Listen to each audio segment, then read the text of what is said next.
রোজা 25টা চলে গেছে, কেউর কোনো খেয়াল নাই। এখন পর্যন্ত ঈদের কোনো জামা কাপড় পাই নাই। না মামুরা দেশে, না চাচারা দেশে, না বড় ভাইরা দেশে। অকুলের রাকিবের কেনা শেষ, রনির কেনা শেষ, কাউসারের কেনা শেষ, হগল দুন্নের সবার কেনা শেষ। খালি মোর তা কিনতে পারি নাই। সারা বছর আমি গতবারের দুগ্গা জামাই দিয়ে কাটাই দিস। দুগ্গা জামা, দুগ্গা জামাই দিয়া একটা বছর আপনারা কেউ কাটাইতে পারতেন না? আমারে কয়েন আপনারা কেউ পারতেন?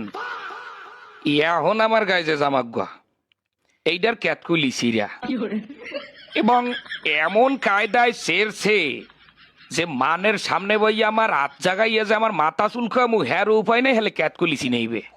এবং পেন্দনের যে প্যান্ডা সবাই জানেন ফুটপাতে কিনছি, এই প্যান্ডার মধ্যে 19-20টা তালি, সিরা প্যান্ট সেলাই করিয়ে তালি দিয়ে হেয়ার পর পিন্দি।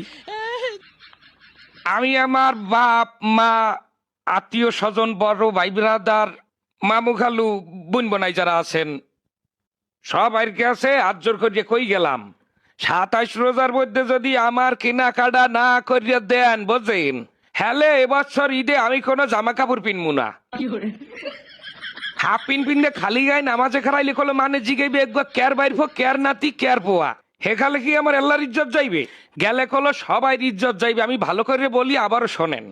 স্বাস্থ্য মামা তো দুলা ভাইরা, চাকরিজীবী বড় ভাইরা, মামু খালু চাচা ফুফারা একটা একটা পাঞ্জামি দিলেও আমার কলো 15-16টা পাঞ্জামি হয়ে যায়।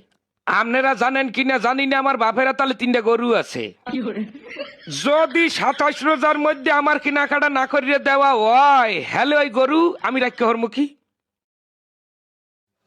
ওই গরু আমি আডে উড়াইয়া বেচছে পেটটা ভরিয়ে খামু।